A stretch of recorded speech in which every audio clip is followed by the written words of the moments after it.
সিংহ ও ইঁদুরের গল্প। এক সিংহ তার গুহায় গভীর ঘুমে আচ্ছন্ন। হঠাৎ একটি ছোট ইঁদুর ছোটাছুটি করতে করতে সিংহের নাকের এক ছিদ্রে ঢুকে পড়ল। ফলে সিংহের ঘুম ভেঙে গেল।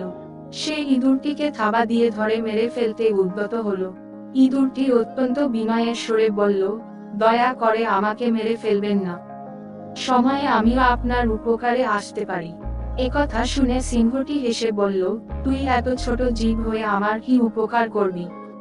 যাক, সিংহটি ইঁদুরটাকে ছেড়ে দিল। এর কিছুদিন পরের ঘটনা। সিংহটি একটি দড়ির শক্ত ফাঁদে আটকে গেল। ফাঁদে পড়ে সিংহটি ভীষণ গর্জন করতে লাগলো। গর্জন শুনে ইঁদুরটি দৌড়ে সেখানে গেল। সিংহের বিপদ দেখে সে তার কানের কাছে গিয়ে তাকে গর্জন করতে নিষেধ করল।